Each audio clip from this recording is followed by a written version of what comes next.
Welcome into Comics Corner. I'm Eric Stafford, and today we're going to talk about something that's coming up big, and everybody's excited about it, and that is Superman.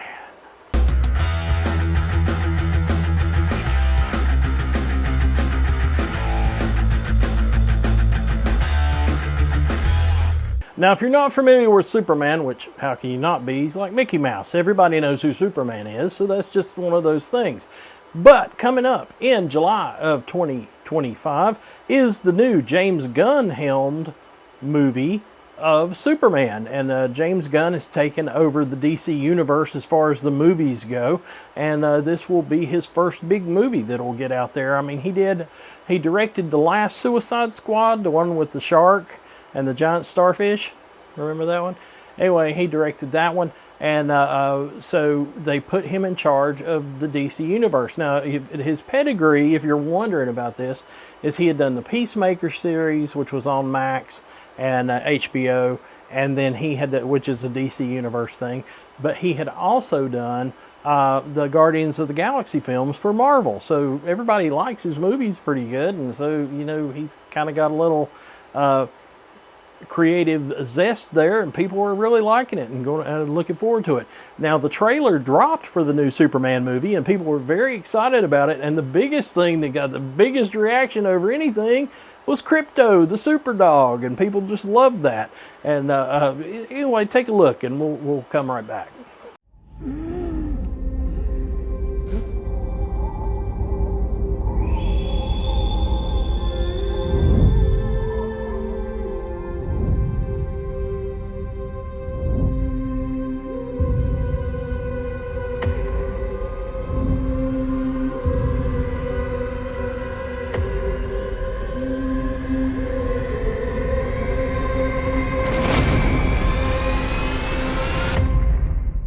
Well, because of all this excitement, and definitely because of the trailer, it got me excited again about Superman. Now, I've kind of been a Superman fan in my life, but not like terribly. It's not been a big thing. I mean, when the Christopher Reeves movies come out, especially 1 and 2, I was really big into it. The third movie come out with Richard Pryor, and I detested it as a kid. And I was just like, I can't believe they did something this stupid with Superman. They had a great chance to do it. So when Superman 4 come out, The Quest for Peace, even though Christopher Reeve had something to do with it, as far as the writing and the getting rid of all nuclear weapons and all that stuff, I know enough about it, but I still haven't seen it. Not all the way through, and people have told me I haven't missed anything, but maybe I need to do that, especially before July shows up, so I kind of at least have that going on. But because of seeing this trailer and being so excited about this movie, it really made me love Superman. Now, the last movie I saw that I really liked Superman-wise, I did like the Man of Steel, but I hated some of the things in it because, spoiler alert, it's been a while. In Man of Steel, he has to kill General Zod, which Superman doesn't kill. That's one of his things. It's a big thing. And he broke his neck, and he didn't need to do that. I mean, he did to save the family, but because he was using his heat vision, I don't know if you've seen it or not, but he's using his heat vision, and he's going to try to fry this family in front of Superman. Superman's got him in like a chokehold, and he has to break his neck to keep him from burning up the family, which Superman probably would do, but he would think of something better than just breaking his neck. He would think of something else, because Superman is also incredibly super smart. So he would think of something other than that, maybe focusing his eyes on something that like burnt him, you know, focus the eyes over onto a mirror and then bounce the heat vision back and hit them both or something, and at least stun him or get him out of that situation. There would have been some other way, but people love the Zack Snyder stuff. There's a lot of stuff I love about Man of Steel, but it is a lot darker, and Superman's kind of about hope and things being hopeful and cheery. And it come out, Superman originally started in 1938. It was during the Great Depression, and he was a champion of the people. He was somebody that was like trying to help people and do things that were uplifting and in a depressing time, and so perfect for today. And so it would be something to cheer us up and make us feel hope again. And that's what Superman was all about. It was a little science fiction because he's supposed to be the man of tomorrow. He's supposed to be super smart. So you have all of those things. But, Man of Steel was not my favorite. There's a lot of great visual effects, and I do love Henry Cavill in the part. But I am looking forward to the new Superman movie. Now, that being said, because of the trailer, because of the excitement, I went to my local comic shop and picked up some dollar books, and I was flipping through them, and you're not going to believe what I found. Come across this at the local comic shop, and usually you don't see, especially in this day and age, I mean, we're talking about a book, a 15-cent book, it just tells you right there, but this is Superboy, The Adventures of Superman when he was a teen. And this is October, issue 160, 15 cents, and great Neal Adams cover, which you're not going to find that. But it's in rough shape. It's just in good condition. It's a reader copy. That's what you'd call it. But it was in the dollar box over at Timmy Mac's, and I was just so excited to see it because I grew up reading Marvel. And Marvel was at my newsstands, and that's what I read. But Superboy and Superman and those things, they came through, but for some reason in this area, in Lenore, growing up, all the DC books tended to be more at the drugstores, like Dayvalt's or Foothills Pharmacy. And it was more at those places that had the comics. But at the convenience stores, it was around here. It was more Marvel. Now there was some DC. I'm not going to kid you, but sometimes DC overall, as a kid, looked a little boring next to Marvel and what Marvel had going on at the time. So I tended to go more that route. Now I had friends that read both, and I tried to read both, but I tended to lean more towards the Marvel books. But now that I'm older and I've read all this stuff, I'm really finding that I missed out on some of the DC stuff, so I'm trying to go back. So for $1, you can't beat Superboy with a Neal Adams cover. And from, let's see what the exact date is, because it had to be the early 70s. And it is exactly, as I have to dig out my glasses because I have my contacts in.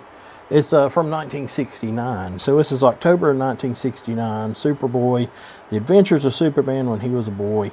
And which it has, this one in particular has some actual great stuff to it. Pencils by Bob Brown, inks by Wally Wood. Wally Wood's a friggin' legend. And Frank Robbins did the story. Now, Frank Robbins, I don't know if you know him or not, but he was the guy that drew The Invaders. Had a very particular style that was very Steve Canyon kind of newspapery style. But he wrote a lot too, and he wrote a lot of Batman, and he apparently wrote this Superboy as well. I don't know what his run was on Superboy, so because, like I said, I'm slightly ignorant on this side of the fence. But anyway, I did read. I chose Eternal Exile, which is the Superboy story, and that's in here. And so it's got good artwork. It's good. It's clean, but it's definitely going to be clean with Wally Wood inks on it. And a lot of people don't realize it, but Wally Wood had a lot to do with Power Girl, who Power Girl is like Supergirl on Earth 1, and he has a lot to do with her look. I do like that there's a color error here where Superboy changes his shirts white. They didn't catch that. It's kind of funny. But anyway, this Egyptian girl comes to Superboy's class in Smallville, and him and Lana Lang are like, kind of, Lana Lang's getting upset because the Egyptian girl is flirting with Superboy and Clark Kent at the same time. So, but anyway, it's a quick little adventure. It's it's a little more, because it was the teenage stories. It was more like Archie. It had more of a high school feel, and that. Now this was a dollar book, so this is normally like a $10 to $20 book, and there you go. This is what you get for a reader copy, is that right there. somebody had tore an ad out of it or something. But it is kind of interesting to see that. But it's a reader copy. That's what you want it for. You're not missing any of the story. And here we go on through as Superboy feels like he has accidentally killed the Egyptian girl, and so he must live in exile. He must go hide. And so he goes to live on the moon to stay away. And because how could Superboy kill somebody? This is going back to the Man of Steel stuff I was talking about. But anyway, come to find out that she's not really an Egyptian girl. She's a mummy. So the guy had brought her back to life, and she was an ancient mummy. So she had been dead for almost 2,000 years. So Superboy didn't actually kill her. She was just dead on her own. I guess of old age. But anyway, and look at this. This is crazy. It wouldn't happen today. This crazy layout where it just kind of ends. But anyway, I just kind of wanted to go over some of the Superman pickups and a little bit of Superman talk. Got great ads on here for the Aurora model kits. The glow-in-the-dark Aurora model kits. I love those things when I was a kid. Now, my first Superman story that I remember picking up and buying was this, which is Superman 295. And Superman can do everything, but he can't defeat the time mat. He can't defeat time. And one of the things that Superman has a fallen with is he can't deal with magic. So, but this looks like a Kurt Schaffenberger cover. And I just love that kind of stuff. But this is the issue I think about when I think about Superman in my mind. Also, by the time I got to high school and college was when John Byrne left Marvel to do Superman and do the Man of Steel. And I happened to pick this up at Ollie's. They had it on sale for like $16, and happened to pick that up. And it's part of the John Byrne series of Superman. Now, at that time, they decided to make all four. I don't know if you know this or not, but Superman, Batman, and Spider-Man all have a consistent thing that there is one issue of each of their magazines coming out once a week. I don't know if you know that or not, but that's so you have Action Comics with Superman in it. You have Superman. You have I think they do Man of Steel now. But basically, you end up having a Superman book out every week of the month, except for maybe if the month has 5 weeks in it, then you might have a special come out or an annual or something like that. But that's how the comic books market actually works. But there's only a few characters that happens with, and it's Batman, Superman, and Spider-Man. And they all have some kind of book come out each week. You know, Peter Parker, the Spectacular Spider-Man, or Amazing Spider-Man, or just Spider-Man. It'll be slightly different titles. But what they started doing with Man of Steel was tying all four of those books together. So they had continuing stories that would go across with different artists drawing it, different writers, and they would say, okay, here's the general plot, but this, so that when it chronologically came out, that this one comes out once this week, then the next week, then the next week, and you picked them all up, then it was all one continuous story, and so it didn't really throw you off. But John Byrne left Fantastic Four to come to DC and revamp the Man of Steel, and that was the miniseries that he originally did of Superman, and then he was kind of in charge.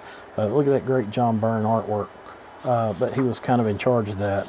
This is volume 3 of the Man of Steel Chronicles. Now, other artists that was involved: Jerry Ordway, Carl Kessel, John Beatty, all these guys, great guys. And of course, it starts off with a Art Adams annual, with Arthur Adams annual, and just that kind of world's finest kind of cover with Batman and Superman. That's what they always called the Batman Superman team ups.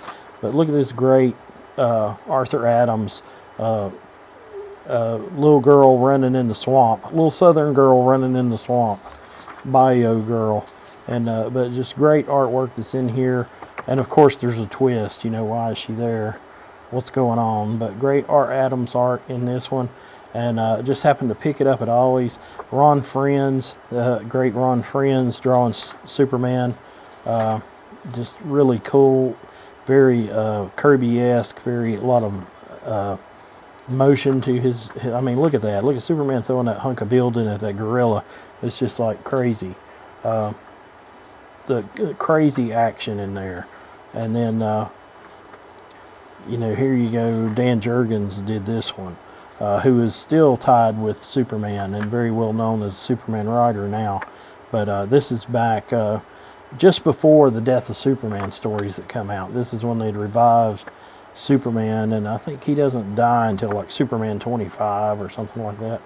But great John Byrne artwork, great storytelling, and it makes me want to pick up the rest of this series because there are only 4 of these hardback books, and they had this one at Ollie's in Hickory, and so I was happy to pick that up.